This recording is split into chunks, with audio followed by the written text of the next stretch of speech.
My name is Abhishek, a second professional BAMS student. You heard me right. BAMS, Bachelor of Ayurvedic Medicine and Surgery. It's been almost 2 years into this stream. I have learned quite a few things. Having crossed few hurdles myself, I am finally able to understand the approach of Ayurveda, its principles, real life applications, and the line of treatment. By hurdles, I mean exams. And by exams, you know the vast syllabus that needs to be covered.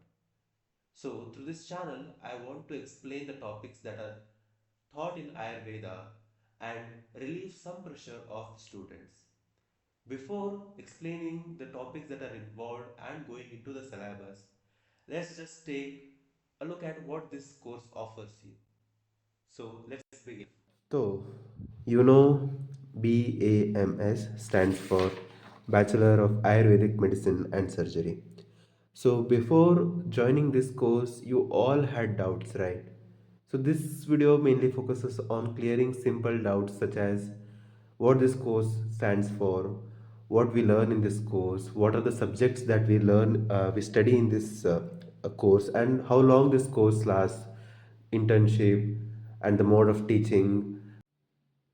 Details eligibility 10+2 आपको ना PUC पास करना ही है और PUC में आपके physics chemistry biology के 50% से ज़्यादा आने चाहिए वो भी बोर्ड में बोर्ड के अलावा आपको एक एंट्रेंस एग्जाम भी क्लियर करना रहता है you already know that it's NEET exam और नीट के कट ऑफ के ऊपर आपके स्कोर आना चाहिए तो इंडिया में BAMS Ayurveda comes under Ayush ministry और आयुष क्या है आयुष कंप्राइजेस ऑफ आयुर्वेदा योगा यूनानी सिद्धा and homeopathic field of medicine in पांचों को मिला के एक मिनिस्ट्री बनाया गया था आयुष मिनिस्ट्री करके तो everything the decision making of development of these fields everything comes under Ayush ministry so BAMS का कितना ड्यूरेशन है the duration of this course is around 5.5 years तो 5.5 साल का कोर्स है उसमें भी डिवाइडेड है कि 4.5 साल का एकेडमिक स्टडी है इसमें प्रैक्टिकल थेरी वाइवा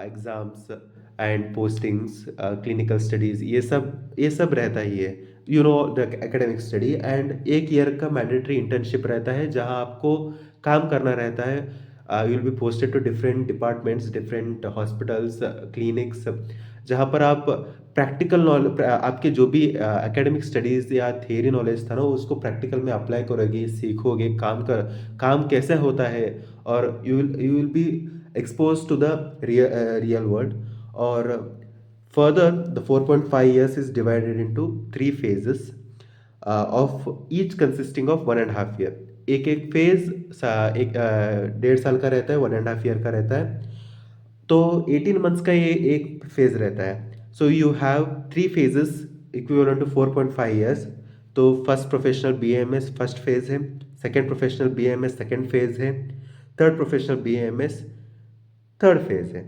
तो you already know that it's a undergraduate professional degree course specialising in Ayurveda and surgery it can be equivalent to MBBS but mainly focused on Ayurveda principles Ayurvedic treatment Ayurveda philosophy Ayurveda way of approach and concepts about Panchakarma and those all things BMS में कौन कौन से subject पढ़ाया जाता है BMS में कौन कौन से ईयर में कौन कौन से फेज में कौन कौन से सब्जेक्ट्स पढ़ाया जाता है तो वो सब अभी बताने जा रहा हूँ तो आपको पता है कि 3 फेजेस हैं तो फर्स्ट फेज में 5 सब्जेक्ट्स रहते हैं संस्कृत संस्कृत क्यों वो भी आता हूँ वो क्यों क्यों संस्कृत को इंक्लूड किया गया है एज अ सब्जेक्ट वो भी बताता हूँ पदार्थ विज्ञान करके एक सब्जेक्ट रहता है संहिता अध्ययन करके एक सब्जेक्ट रहता है तो वो क्लासिकल टेक्स्ट का स्टडी रहता है क्लासिकल टेक्स्ट वो भी आता हूँ क्या है करके क्रिया शारीरा इक्विवेलेंट टू फिजियोलॉजी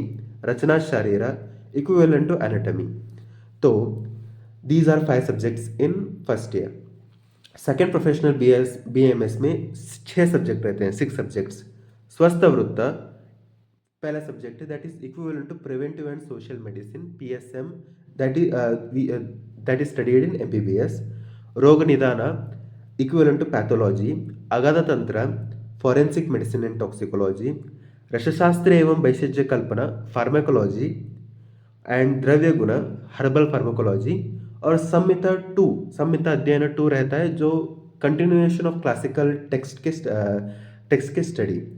तो अभी आपने देखा कि फर्स्ट प्रोफेशनल बीएमएस में कौन कौन से सब्जेक्ट्स रहते हैं और सेकंड प्रोफेशनल बीएमएस में कौन कौन से सब्जेक्ट रहते हैं।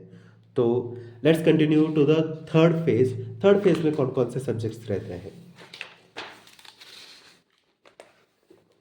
तो थर्ड फेज में ना यू हैव अराउंड एट या नाइन सब्जेक्ट्स हैं। उनमें से काय चिकित्सा इक्विवेलेंट टू इंटरनल मेडिसिन, कौमार भृत्य इक्विवेलेंट टू पीडियाट्रिक्स, शल्य तंत्र इक्विवेलेंट टू जनरल सर्जरी, शालक्य तंत्र इक्विवेलेंट टू ईएनटी, प्रसूति तंत्र एवं स्त्री रोग equivalent to gynaecology and obstetrics, Panchakarma ये ना मतलब आयुर्वेदा का स्पेशलाइजेशन है। संहिता अध्ययन 3 continuation of the study of classical text and research methodology. इसमें ना बताया जाता है कि रिसर्च कैसे करना है। It's a minor subject and 50 marks का सिर्फ रहता है, so you need not to worry about. सो इसको ना NCISM करके national commission of Indian system of medicine में अफिलिएट किया गया है। बिफोर CCIM था। फ्रॉम 2021 ये ना NCISM के अंडर आता है। तो जो भी गाइडलाइंस रूल्स रेगुलेशंस वो जो भी है ना वो NCISM डिसाइड करता है। तो अभी बेसिक स्किल्स में देखो, डॉक्टर तो बन रहे हो, पढ़ना तो सब कुछ है ही, पर आयुर्वेदा के अकॉर्डिंग BAMS में तुम्हें आयुर्वेदिक डायग्नोसिस एंड ट्रीटमेंट में स्किल्स डेवलप करने को मिलेंगी। Herbal formulations pharmacology, Panchakarma therapies, preventive health care and yoga practices, इन सब में तुम्हें इंटरेस्ट है तो तुम अपने स्किल्स डेवलप कर सकते हो and you can practise those while you are treating. And career opportunities क्या क्या है BMS करने के बाद? ऑब्वियसली सबको रहता है कि डिग्री करने के बाद काम तो करना ही रहता है। तो करियर अपॉर्चुनिटीज़ क्या क्या है?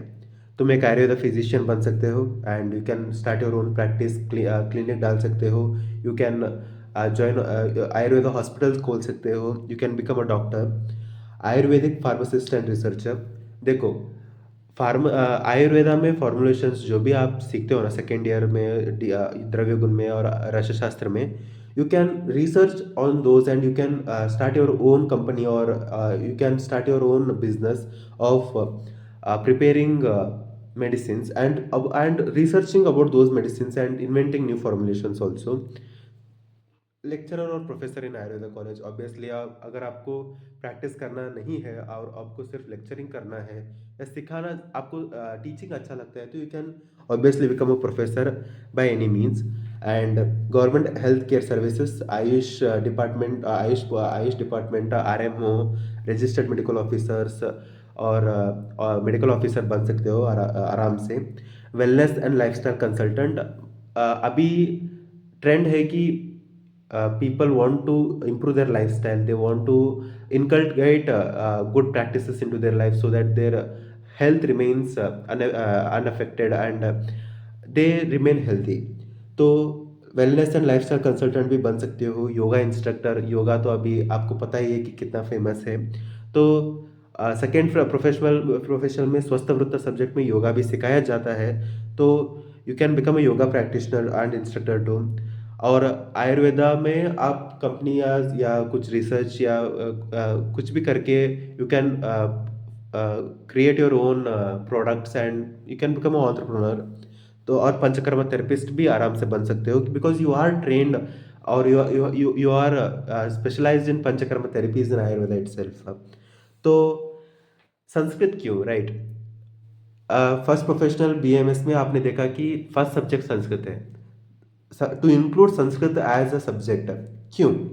देखो अभी MBBS में जो भी लिखा गया है, the texts, the prior knowledge, the examinations, the tests and the findings, article publications, वो सब किस लैंग्वेज में रहता है? इंग्लिश में रहता है। तो it is easy for them to convey their messages or to communicate in English itself। तो हमारे आयुर्वेदा में क्या है, संस्कृत ही यूज़ किया गया था। तो जो भी टेक्स्ट हम पढ़ते हैं, जो भी प्रायर नॉलेज या जो भी हमारे टेक्स्ट बुक्स हैं वो सब संस्कृत में है, और संस्कृत में भी कैसा है, श्लोका श्लोका लिखा गया है।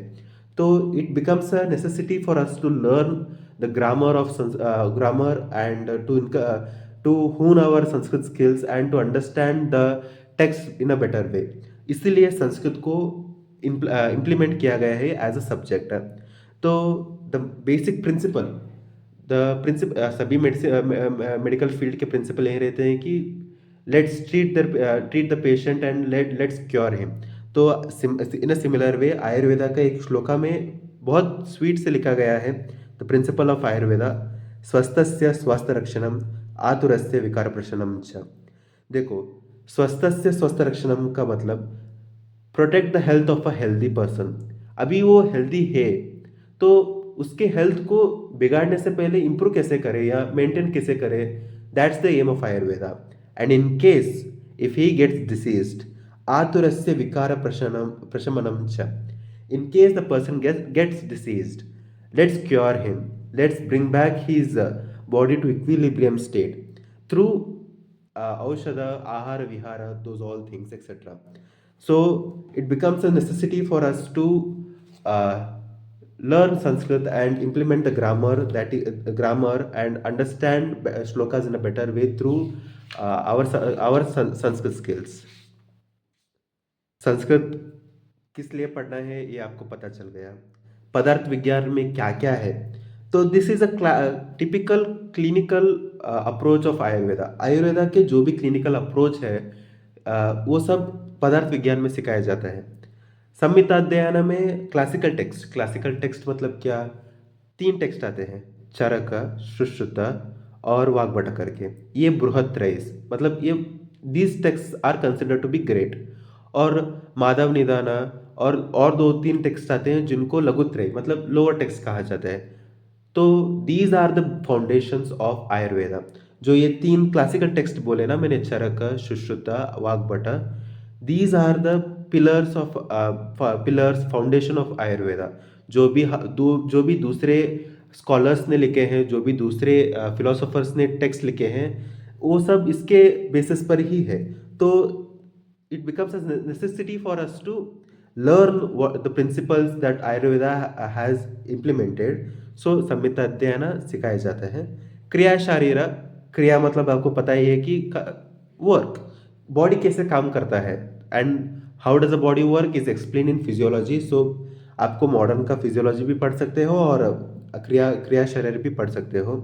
एंड रचना शारीरा, रचना मतलब क्रिएशन एंड शारीर मतलब body, the way the body is formed or the structure of the body, वो एनाटॉमी में पढ़ सकते हो। तो मैंने जो भी इंग्लिश MBBS में इक्विवेलेंट है वो सब सब्जेक्ट्स भी कंपेयर किया है, और आयुर्वेदा में जो भी सब्जेक्ट सिखाया जाता है उनको भी लिखा है। सो अभी मैं फर्स्ट फेज का कर रहा हूँ। फिर फर्स्ट फेज के मतलब जो भी टॉपिक्स हैं उनको इजी वे में बताने के लिए कोशिश कर रहा हूँ कि ताकि एग्जाम्स में आपको आसान हो जाए। तो मैंने 3 सब्जेक्ट्स अभी के लिए चूज़ किया है, पदार्थ विज्ञान, क्रिया शारीरा और रचना शारीरा। सो स्टार्ट करते हैं। तो एग्जाम्स तो आने वाले हैं ही, तो लेट्स बिगिन विथ पदार्थ विज्ञान। और if you like this video please share, comment and subscribe, and जितना हो सके उतना सबको भेजो, मतलब शेयर करो, क्योंकि